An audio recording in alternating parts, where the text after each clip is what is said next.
Hi, Alex. How are you? Hi, Christy. I'm good. How about you? Great, thank you. I'm so happy to have you here with us today. Thank you. Me too. And let's get into it. So let's Yes. start with a little bit about your background. You were born in Paris and have lived here in Philadelphia for 22 years now. Exact. Can you tell us about your undergraduate experience in Paris and what eventually led you here to Philadelphia? Well, I feel like it's a long story. It didn't really start when I was just, 20. So I moved here about, I was 24 years old and come from a single mom family. I grew up in the suburbs in Paris.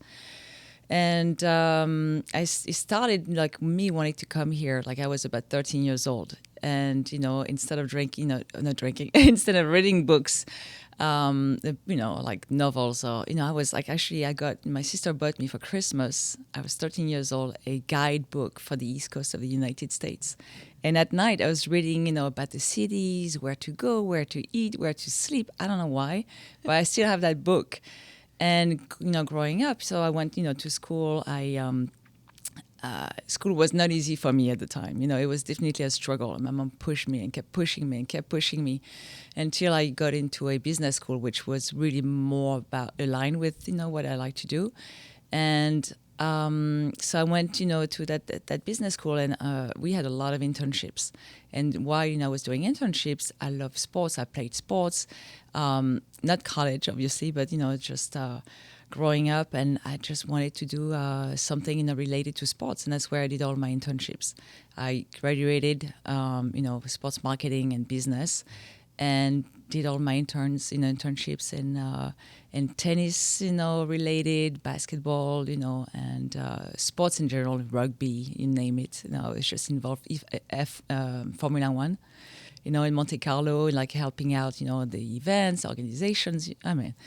And so my experience was fun. It was, struggling in between wanting to work and going to school. And just like every time I had vacation time, I was working, doing my internships. But it was so much fun because it was related to sports and meeting amazing people. And eventually, that's when I I came to the US, I was working for the WTA. Again, like, my summer, time, like going around with a tour, like in Germany and England. I worked at Wimbledon for a while and helped them out.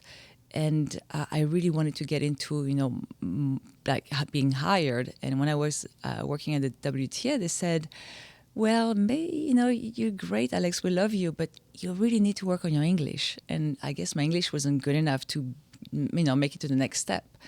And so I was like, I need to find something. And of course, the US, USA was always in the back of my mind. But I'm like, how do I make it there? Like, how do I? So at the time, I had a job. And I finished up, my 4 years degree. I had a job in Paris. I was working for the French Federation of Basketball. And so basically the NBA here.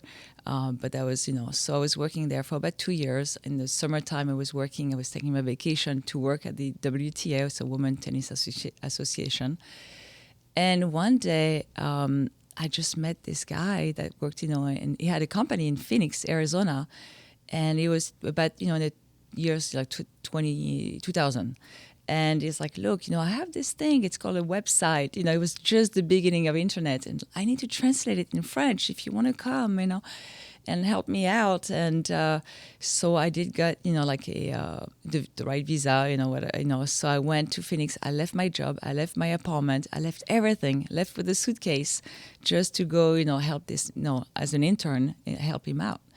And it was again in sports and tennis, and that's how I came here for 3 months. Wow. For the summer, and next thing you know, it's just never stopped, and just kept on going. And I was just living my dream, being here. And Arizona was, from a Parisian standpoint, you get to Arizona 24 years ago, it was definitely a culture shock. Yeah. But it was amazing. I felt like I was living in a movie, and with.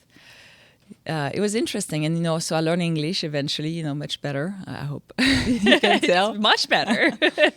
And that's how it all started, and just one thing led to the next, and opportunities, and that's I'm living my American dream. It's truly an American dream for the past 25 years again. It's amazing that was something that really you've dreamed of since you were a young so girl. young, yes. And that you were able to couple the passion to be here with this love for sports. And what a great opportunity to just randomly be brought to Phoenix. And it was really random. It was somebody I just met, and it was, it was like, come. It was a very small company, and he's like, come on by. And, it was just like very American way, very cool, relaxed, like easygoing. And I don't know why, I was 20, I was so young, and I was like, I had everything set up, so with this, job, I had my diploma. Of course, I had no debts because, in Europe, you don't pay for your education. And so I had no debts. I'm like, what do I have to lose? Like, let's just do it. So I left everything. My mom, we had no internet at the time, nothing. So my mom left her daughter, go for months at a time, not really knowing where I was, what I was doing all day. But it was, like an adventure. And it was really taught me like not to be afraid, because at the end, if you're not afraid and seizing all the opportunities you have, I mean, the world is so big, the opportunities are so great.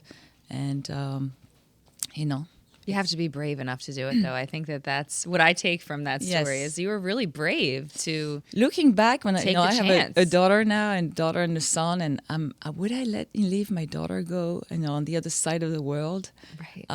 By herself, so young? But you have to believe in their destiny, and you can't stop them if they have the will to do it and the bravery and I think you just have to go with it and trust. I have faith. It's definitely you don't want to scare them to do something, because even if they fall, at the end of the day, what's going to happen, right? They're going to learn from it. They learn from it, and that you love them, and they can always come home. And I think it doesn't matter what they do, in whatever industry opportunities, that you have to trust that, as long as they know you love them as a kid, they'll be okay. And I think that was my strength. It's like I knew I didn't have any money. I mean, I left, I was like, I probably had $500 on my bank account, It was just one bag. But again, I was leaving for the summer. It wasn't like I left you for didn't know 20 how long years. you'd be gone. But, it's definitely, when I look back, it's an adventure, Sure is. And that's, I definitely say kudos to your mom, too, for truly letting you. She's the hero here.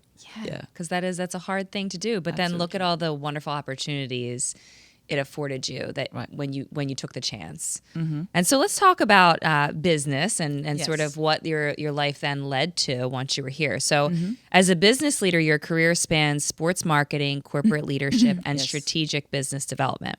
Right. As you mentioned, you began your career with the Women's Tennis Association and the French Federation of Basketball. So can you tell us more about how your early career days led you on your path, and specifically in sports strategy? Right.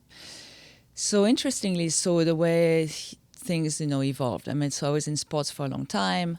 For a long time, a few years. But then coming to the US, opportunities, sometimes you just have to see where things lead you, right? And I had this opportunity to actually get into American corporate world, and that's really the path that I took, for the past 15 years.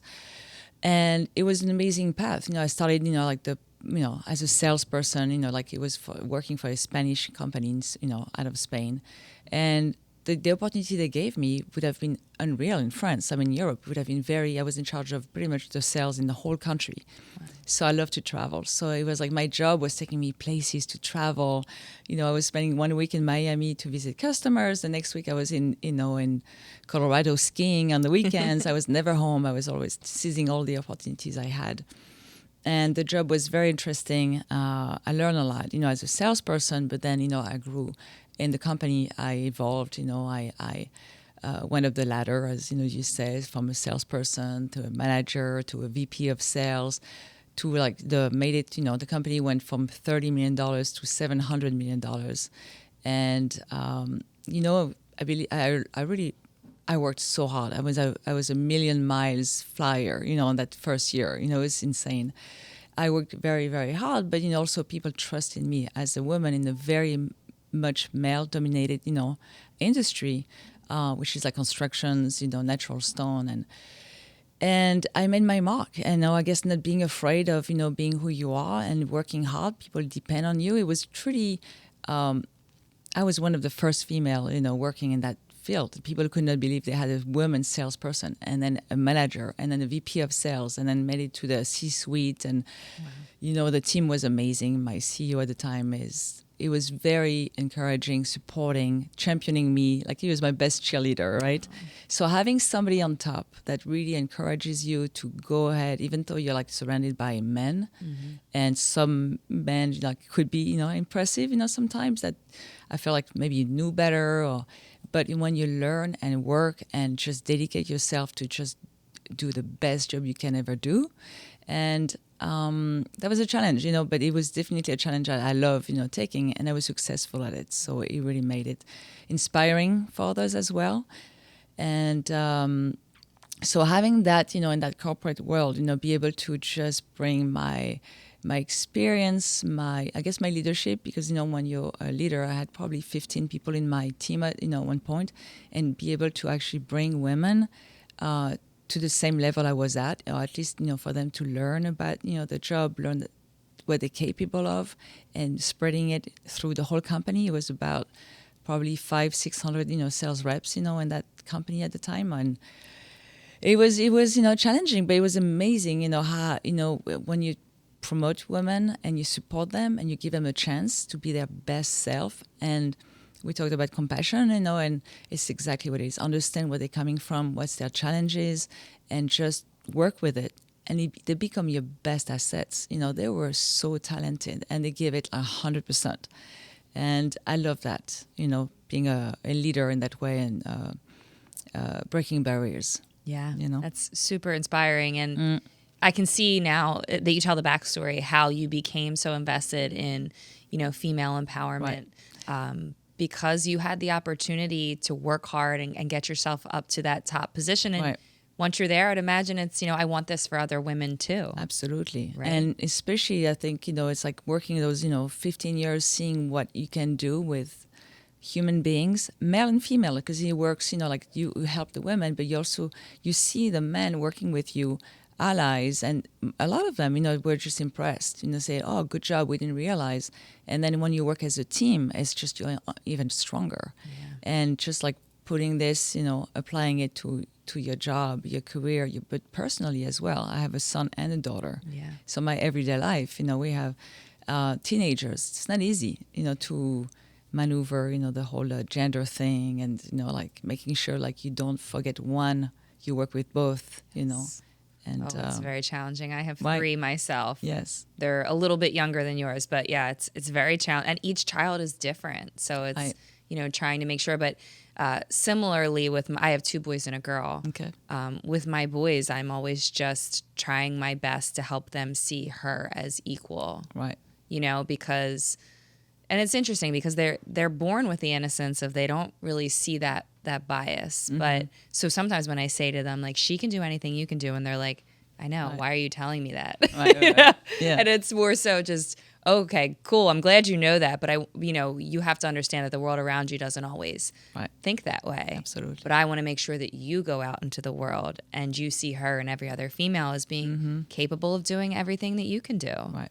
And that's, I love that's been a mission of yours. Mm-hmm. And it definitely seems like that's an ongoing kind of thread now for you going forward, right? Absolutely. So, and I think that's when you mentioned, like female leadership and, empowering, women, girls and women. I think that's where it started for me. Mm-hmm. And when I had the opportunity to leave, the job and my job and just get into, the process of sports, here in Philadelphia. And it was definitely about, women's sports. And it's like, where's the women, where can we go see professional women's sports here in the city? Yeah. And that's where, it pretty much, started for me to have a vision of, okay, we got to do something about it, Yes. That was going to be my next question, actually, because so in a recent LinkedIn post, you shared that for years you've worked to support women, as we're saying, in your teams, past roles, and businesses where women are too often overlooked and undervalued. Mm-hmm. And in 2019, this mission became personal in your own city here in Philadelphia. as your family had to travel to other cities just to watch women's professional sports. I was so struck by that because it's something that I had never really thought about. Right. But so true. So as a new mom, you wanted your twins, Olivia and Lucas, to understand why supporting women is so important. So you started asking why Philly, the fourth largest sports market in the country, and a city that loves sports, which is so true, we do. Why don't we have a professional women's team? Absolutely. And so this is when your wife Wanda challenged you to do something about it. So what is it that she said to you, and what kind of really motivated you to move forward? Well, because, I kept asking myself, truly, like we were, like LA, Philadelphia, New York, and just always, and we were in New York actually on that night, that day. And I was, thinking for a while, back, I was like, I really missed, I love the team spirit, and I love, like championing, and being more involved in sports. So we had a wedding, and a friend of mine worked for the NBA in New York City. She worked for the NBA for 20 years. And, we were just having, conversation, and I'm like, how could I get back into sports, the sports industry? I've been out of it, for 15 years, and she's like, well, I'm like, maybe. So I was asking her questions, and all of a sudden, I'm like, one day was next to me, and we were just. The New York Liberty, the basketball team was playing that same night. It's like, look, we're in New York. We're gonna go see a game tonight. We had we were season ticket holders, in LA, for the Sparks. In Philadelphia, we have no team, and we just the conversation started, and my friend just said, well, why don't you do it then? Do it in Philadelphia? And when I showed up, she's like, yeah, why don't you do it? Just to wear, her voice, and she's like pushing the button, stop complaining, why don't you do it? And I was like, yeah, right, sure. But, how am I going to make this happen? Yeah, sounds like a good idea. Stop kidding. Right. And I was like, but he really kind of triggered something in my brain. And when I kept pushing, come on, let's do it, And I was like, I have a job, I have twins, I'm busy, everybody's like, life is, but, still in the back of my mind, and next thing you know, my friend said, look, here's a name and a number of somebody working, in the WNBA in Connecticut. Take your car, drive, make an appointment, go see her, she'll see you, and you guys can talk. She is involved. Well, that's what I do, right? Next thing you know, I'm driving 5 hours, to Connecticut to actually meet with her. And I was like, she's going to tell me, like, look, stop kidding. You don't know anything. This is too big. This is too big. Like, you don't know what getting into. Well, of course I didn't know what I was getting into, right? But, so I met with her. I was like, she's going to be laughing at me, saying she's so naive. She was like just my friend, like such a cheerleader. She's like, Alex, you can do it. If, she just met me and she was just like, just go for it, do it. Like, why not? We need more team. We need more, women. We need more support. And I was like, yeah, okay. So I take my car back, driving, the 5 hours. And in my head, I'm driving. I was like, what am I doing? I'm wasting my time. It's amazing, right? But starting after this, everything started to happen. Like, when all the doors open, and everything was it was almost 6 years ago.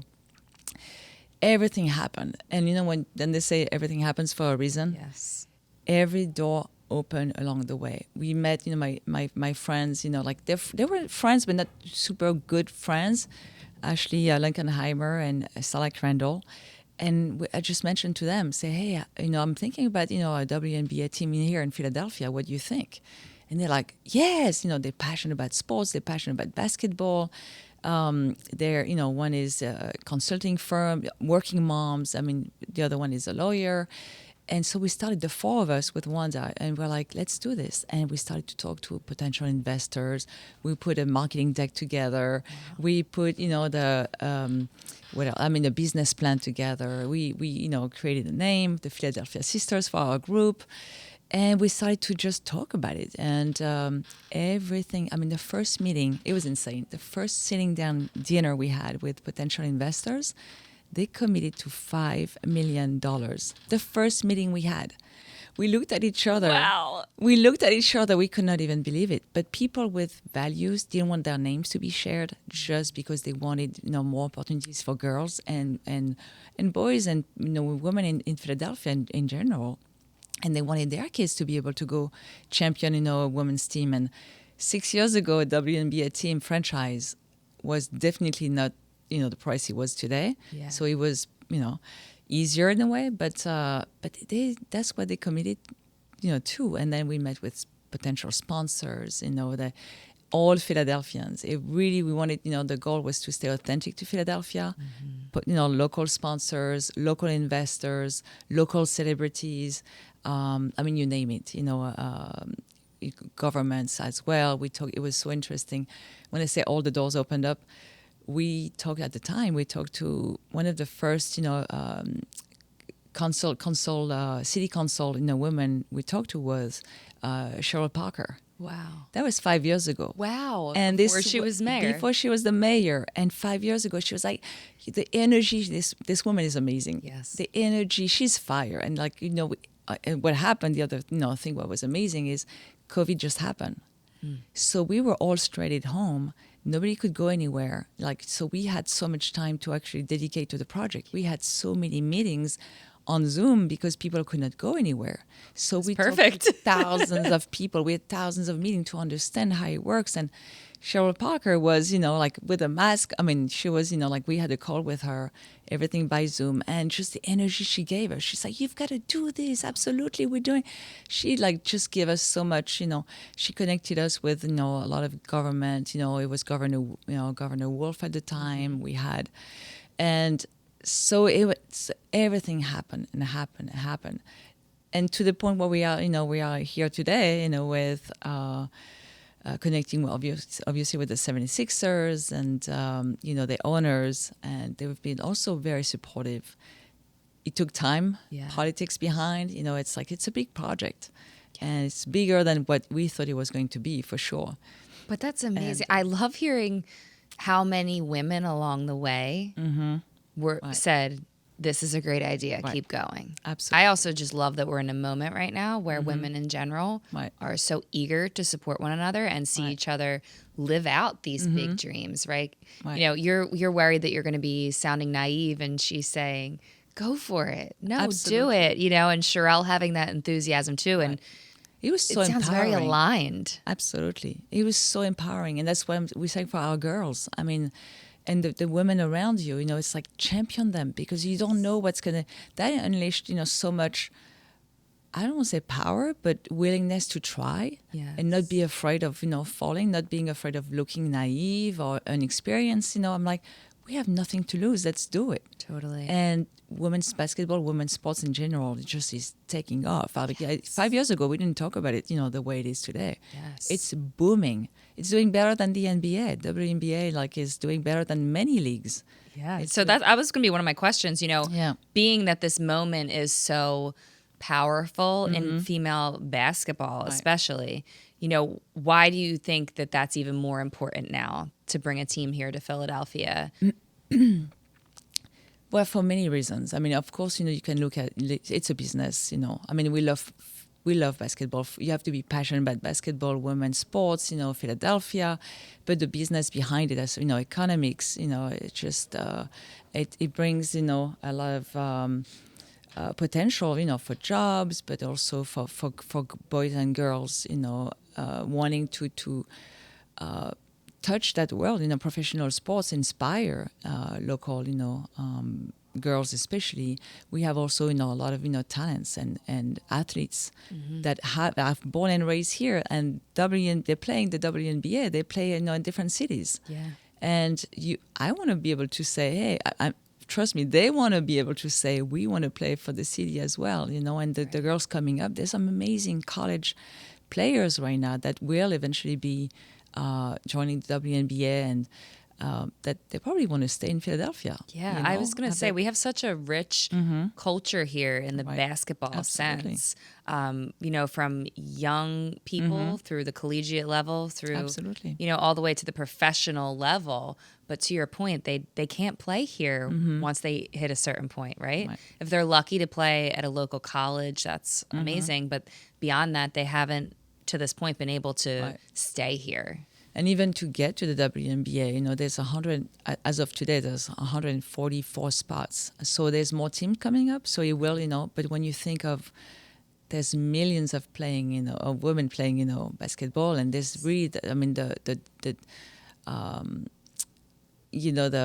potential of, getting into a professional, sports, unless you go, international to stay local. So let alone in Philadelphia. So right now, there's no team. Right. So it's about creating the space for them now. Mm-hmm. Making space for them to be able Making to stay space, here. give them opportunities, and look at the goals and the great picture. The good picture is like, why should we play sports? Because you can also important. 93% of women that play sports in high school and college become 93% of them becomes leader in their companies.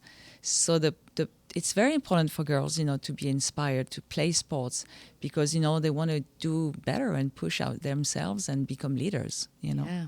I wonder, does that, do you feel like that kind of is what happened for you as well? Like being in sports and being so involved when you were younger, do you think that gave you a certain level of confidence? You had an amazing confidence, it sounds like, when you got to that position to work for this company and work your way up. Do you think that having that foundation of youth sports helped you in some ways? I'm pretty sure it helped, but I think the key is not to be afraid. Yeah. If because you're actually your worst enemy. Mm-hmm. We tell ourselves so much like, I'm not worth it, I can't do it, what are they going to think of me, I'm not tall enough, I'm not this enough. And when you believe that, you could be okay, you have nothing to lose and you have nothing to be afraid, and you will be loved by your loved ones and by people and men and women that, champion you, it's like, just go for it. Yeah. And then when you show confidence, when you have confidence, you show confidence. Yeah. And people respect you for this. And especially here in the US, people like, confidence. And when you ally confidence with hard work and you achieve, you'll be able to achieve your goals or not. But, at least you try. And even if you fall, people, are okay with it. Yeah. Just you'll fall, but you'll learn from it and you'll keep doing something else, but you'll keep, evolving in the right direction. And to me, that's, you build this, and you build also your confidence, but, surrounding yourself with people that you feel safe with, people that no matter what will support you, it to me is key. Yeah. That's why it's so important for us as women to empower girls and women, just to say, look, no matter what, I'm here. Yeah. It's going to be okay. Try. Because you don't know what these women are going to be doing or going to be, capable of. Yeah, it's such an important message, right? To just empower them, but also as individuals and as females ourselves to believe in yourself, right? And know that the possibilities are endless. But it starts with, I tell my kids this all the time too, like you have to believe in yourself more than anybody will ever believe in you, right? Because that is a power that nothing outside of you can give you, right? It comes from within. Right. If you really believe in yourself, the possibilities truly are endless. Right. But we do get so caught in limiting beliefs. Absolutely. And we stop ourselves, I think especially as women. There's just all these, thoughts that play in your mind of, I'm not good enough, like you said, I'm not good enough, I'm not tall enough, I'm smart enough. But we have the power to change those thoughts. Right. But the question is like, how do it's easy to say, oh yeah, be confident. But how, like it's a saying, it's like, but how are you, how do you become confident? And that's the whole process of, sometimes you just have to jump and see what happens, Yes. And but it's interesting, I try, it's not easy every day, but it's, and I really feel like, being here in Philadelphia, like the city, which I love, so much because it has that grit, it has that resilience. Not just, again, women, it's like the city itself, and I love, it's like watching, as a teenager, Rocky and, boxing, and it's, you don't realize when you live here. I mean, I guess we do, but when you're like a kid from a different country and you see how resilient, that some people can be, as through, Rocky, but, it's also, it really, that's what it meant. And it was meaningful to me. Yeah. And that's why I never moved to New York. I never moved to LA. Because I just love, the culture, how people are rooted here. They're proud. And, I don't know, they're just real, they're sincere, authentic, and it's not easy to find, around the country. And I love that about here. I love that about Philadelphia. I do too. I was born and raised here, so I'm a little bit biased. Okay. Well, I chose Philadelphia. I love hearing that because I think that those of us who grew up here and do have such a love and a pride for it, it's been fascinating to me to watch, especially athletes who come from other places who totally buy into the city and buy into the culture.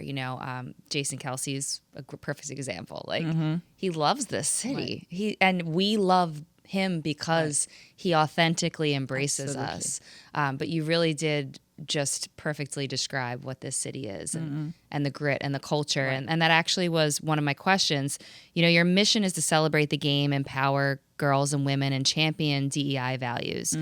And you're also committed to being authentic to Philly, like you said. So can you speak to the ways in which you aim to focus on those areas of impact with this team, or how you'd like to see this team focus on staying true to Philly and amplifying what an amazing and diverse place it is? Right. Well, it's definitely, it starts with the community. There's no successful team if the community is not behind it. And you have to, we've been working with amazing, youth, organizations around the city, like the Philadelphia Youth Basketball, for instance, which is doing some amazing things. And as we grow, the momentums, will grow, we'll involve even more. It's at this point, it's been so much about the finance behind the connections, how we can push, that team, forward. But, you have to engage the community. And there's so many passionate people, for sports. And today it's the WNBA, maybe tomorrow it'll be, soccer, but we want to bring more sports, women's professional sports to Philadelphia. And with that, the community behind, people rooting for your team, there's no team, right. Right. And of course, it is Philadelphia, and it will remain, Philadelphia, because that's, that's the passion behind. You see with the Go Birds, it's amazing. We were just working around, the airports, and people you see the green from so far away. People are working, where it's the power of community, it's the power of the city, and people, just going one direction. Yeah. And when, the mayor, Parker, says one Philly, she keeps on saying one Philly, because it's true. It's a whole city, and it takes a village to raise the kid. It takes the city to raise the team, and to me it's, it's just, you can't change that. It's truly, you feel it in your heart, and, it's, I don't know if I answered all your questions. No, you totally did. And it's interesting that we went in this direction about that, how, it really is something. I find it hard to even bring to words what it is that's happened, what happens here in Philadelphia around sports. And just like you said, the mayor says one Philly.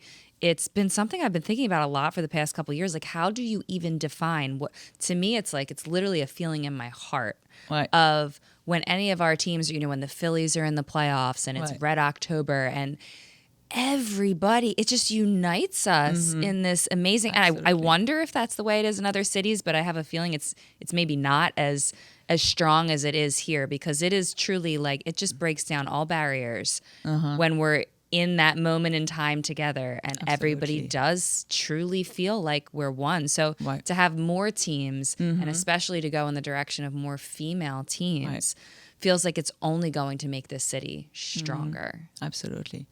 Yeah, and you need diversity. It's definitely, why not have a women's team? Other cities are shining because of their women's professional sports, and we're not. Right. So there's we're lacking that diversity, and it's like you said at the beginning of the interview is what's amazing is we don't think about it. Because if you don't have a team, we have our 5 teams right here in Philly, and this is great. But how about if somebody doesn't tell you, look, we don't have a women's professional team here in Philadelphia, and you're like, oh yeah, we don't. Yeah. So you have to cultivate that and say, yeah, we need one. And we should have one. Philadelphia is, the 6th biggest city in the country. Yeah. It's bigger than Paris. as far as population, or like not the metro, but by far it's a huge city. So why not? Let's do it. Well, I think I'm going to say thank you from all of us here in Philadelphia that you followed that pull on your heart to do something about it, because you're right. Unless somebody takes the initiative to say, or to call it out, like, why do we not? Absolutely. I was reading these, formulating my questions before our interview, and I read that little tidbit from you when you had that moment of realizing, why do I have to go to other cities to have my children see women play sports? And it was like this light bulb moment for me. I'm like, you're right. Why? And why have I never thought about that? Absolutely. You're starting a really important conversation here. Yeah. No matter what happens with the teams, and we hope that there's going to be many, I think it's so important that we're having this conversation right now. Just asking the question is going to be, people are going to be like, absolutely. Let me do something about it, and it could be, it doesn't have to be about sports team, but, it's just supporting, women's own businesses and buying the merch from, watching, connecting to the apps in WNBA or whatever, team you like, just, connecting, adding, the support, the numbers. I mean, the numbers show up, and that's what stays. And when you look at, the investments, into women's sports, it's astonishing. So educate yourself. If you don't know anything about women's sports, start following, some of the teams you like, or, the sports you like, but on the women's side, so there's like ESPN, follow WESPN, and connect, and you'll see, the data, there's so much information about, women's sports and initiative. And the more you ask, the more you curious about what's happening, and the more you're going to be inspired to do something about it, which is this is what we're trying to do, is just bring awareness. Yep, and then it becomes a ripple effect. Absolutely. As people become more aware and then are inspired to get involved.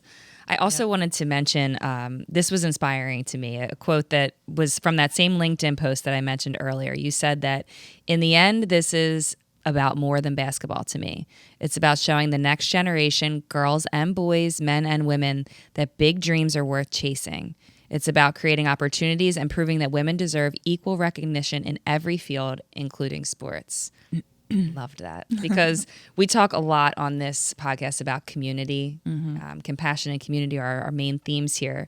So can you speak to the current data that you just mentioned that highlights how supporting women will help grow businesses and strengthen communities, and how important it is to our community to make sure that we're empowering young people to chase those big dreams? But there's a lot of data out there showing like, it depends on what you're looking at. If you're looking Philadelphia, for instance, I just did some research. Women-led businesses went up 20%, within 2 years. Wow. So women are taking that next step. They're becoming more aware of their power and what they can do, and they are being empowered. They're like starting little businesses. So it doesn't have to be big businesses, but a restaurant, a book, store, you name Production company. Production company. Women are really, like 20% increase. It's huge. So when you look at the business, is one thing. When you look at the sport itself, look at just the brands. One of a soccer player just got $1 million in how do you call this? Endorsement, not endorsement, in trade. Okay. She was traded for $1 million, first woman ever. Look at the brands. I was just talking to Nike a couple of days ago, and one of the shoe deal they have, the Sabrina Ionescu, it's the second best shoe deal shoe sales they have. And aren't men wearing them also? And men are wearing them. Yep, absolutely. Men are wearing them, and they are actually going to be announcing, another deal, in the next couple of days for a women's, basketball player as well. So the Nike, Adidas, all the brands are like really starting to spend, invest, in women, because they see the sales are following. Yeah. When you look at, TV network, they're like now showing, all women sports from around the world. So people are really realizing in numbers, and you can look at, just the price of a franchise. Yeah. When you look at the WNBA, it went up 3,000% in 5 years. Wow. You know, we don't really know where it's going to land, but, you know, it's the, you know, NWSL, the Angel City just sold for $200 million, which is unseen ever, you know. So everything is going up and up. I know the interest, the social media platforms also are booming, you know, with... so every aspect of, you know, of sports, women's sports, you know, is increasing, improving. And you always have people saying, yeah, but, you know, compared to the men. Right. But that's where the NBA started. The NBA started, you know, 25 years ago. It was like almost nothing. Yep. And now a team, you know, is worth, you know, billions. And it does feel like there is so much momentum that this isn't just a trendy moment. This is like it's a movement. Something that's a movement. Exactly. It's trending in a direction where like there is going to be no turning back. Right. And that's exciting. And I would imagine that's really exciting for you to be a part of, just a part of this conversation. Absolutely. But, you know, there's so much more opportunities. So I'm just here, you know, because of that this project, and we're going to make it happen. It's going to happen for sure. But there's so many other, you know, teams that we could bring. So other opportunities for women, and that's where I just, you know, I'm the most inspired about, you know, it's like, and the girls, I mean, Philadelphia girls, you know, tell them, say, let's do it. Let's go, you know, shine. You're a Philly girl. You can do it. Yeah. You can do anything. Oh, I love that. Yes. I love that. Yeah. Well, we're coming to one of my last questions here. Yes. As I said, we talk a lot about community, but we also talk a lot about compassion.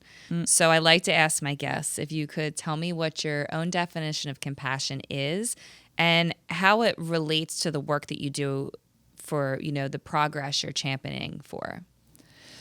So compassion, to me, it's understanding the person in front of you from a standpoint where, like, from your heart and not your eyes. You know, it's truly like understanding, listening to them. And it could be whomever, it doesn't matter, men or women, and just understanding where they're coming from. And sometimes, you know, especially when you have a sales team to manage, you know, you want to succeed, right, by the numbers. You have to, but you have to bring whatever is the best out of that person. Mm-hmm. And to understand, you know, to bring the best, you have to connect. You have to truly understand who they are. And sometimes, if you don't understand, you just have to understand that you don't understand. Yeah.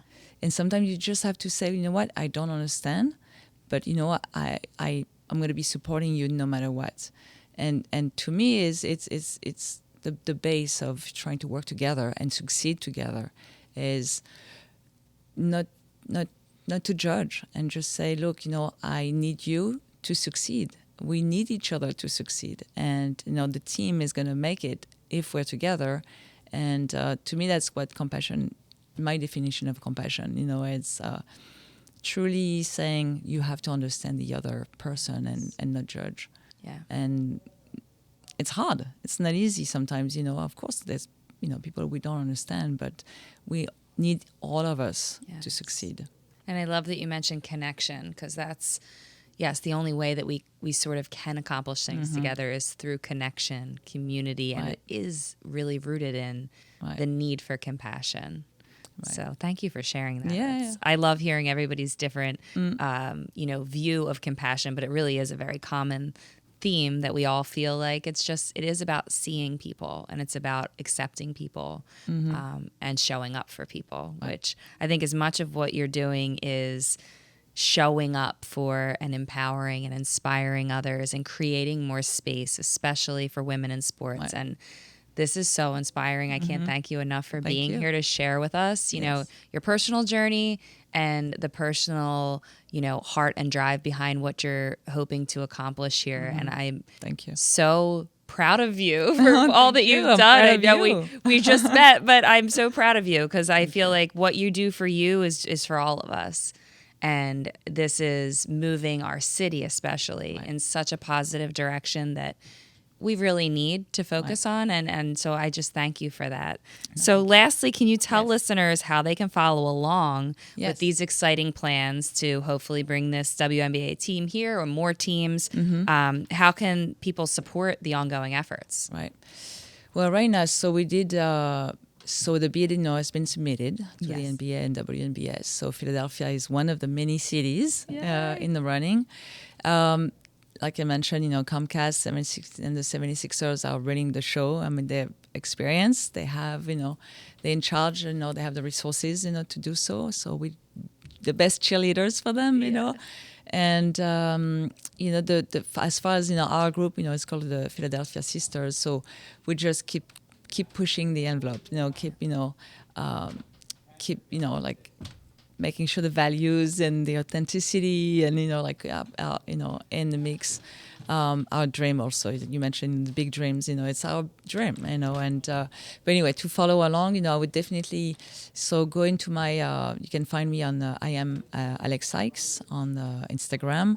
There's an email address. If you have questions, you want to connect, you can DM me, it's definitely an option. And you find me on LinkedIn, I think. Yes, I did. I was going to say, I just reached out via Yes. LinkedIn, and you were so kind and open to having the discussion. And I really appreciate that, because I think that also makes people feel like this is something that is community driven and community based when everybody's open to communicating about it. And I will be sure to place all of the links that you just mentioned in the show notes of the show so people can easily find you and connect. But again, I can't thank you enough, Alex, for thank you. Your energy that you're bringing to this city, all the heart and passion. It's going to happen. Let's go. Yes, it's so inspiring and Absolutely. deeply appreciated from somebody who was born and raised here. So we'll take our kids.